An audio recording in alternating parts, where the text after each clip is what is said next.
ബ്രിട്ടീഷുകാരനായിരിക്കുന്നതിൽ മനോഹാരിതയുണ്ട്. എന്നാൽ ഞാനിവിടെ കാണുന്നത് ബ്രിട്ടൻ്റെ നാശമാണ്.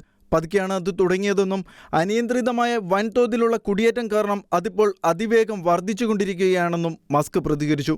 ഈ അവസ്ഥ തുടരുകയാണെങ്കിൽ അക്രമം നിങ്ങളിലേക്കും വരും. നിങ്ങൾക്ക് മറ്റു വഴികളുണ്ടാകില്ല. ഒരു നിർണായക സാഹചര്യത്തിലാണ് ബ്രിട്ടൻ ഉള്ളത്. അക്രമം തിരഞ്ഞെടുത്താലും ഇല്ലെങ്കിലും അത് നിങ്ങളെ തേടി വരുമെന്നും ഒന്നെങ്കിൽ നിങ്ങൾ തിരിച്ചടിക്കുക അല്ലെങ്കിൽ മരിക്കുക, അതാണ് സത്യമെന്നും ബ്രിട്ടീഷ് ജനതയോടുള്ള തൻ്റെ സന്ദേശത്തിൽ മസ്ക് കൂട്ടിച്ചേർത്തു. ബ്രിട്ടനിൽ ഒരു ഭരണമാറ്റം ഉണ്ടാകണമെന്ന് കരുതുന്നതായും മസ്ക് പറഞ്ഞു. നമുക്കിനിയും 4 വർഷം കാത്തിരിക്കാനാവില്ല. അടുത്ത തിരഞ്ഞെടുപ്പ് എപ്പോഴായാലും അത്രയും കാലം കാത്തിരിക്കുന്നത് വളരെ കൂടുതലാണ്. എന്തെങ്കിലും ചെയ്തേ മതിയാവൂ. പാർലമെൻറ്റ് പിരിച്ചുവിട്ട് ഒരു വോട്ടെടുപ്പ് വീണ്ടും നടത്തണമെന്നും മസ്ക് വ്യക്തമാക്കി. യുണൈറ്റഡ് ദി കിങ്ഡം എന്ന പേരിൽ സംഘടിപ്പിച്ച ലക്ഷക്കണക്കിന് ആളുകൾ പങ്കെടുത്ത റാലിയിൽ പ്രതിഷേധക്കാരും പോലീസും തമ്മിൽ ഏറ്റുമുട്ടലുണ്ടായി. സംഘർഷങ്ങളിൽ 26 പോലീസുകാർക്ക് പരിക്കേറ്റു. അക്രമം ലക്ഷ്യമാക്കി വന്നവരും കൂട്ടത്തിലുണ്ടായിരുന്നുവെന്നും 25 പേരെ അറസ്റ്റ് ചെയ്തതായും അധികൃതർ വ്യക്തമാക്കി.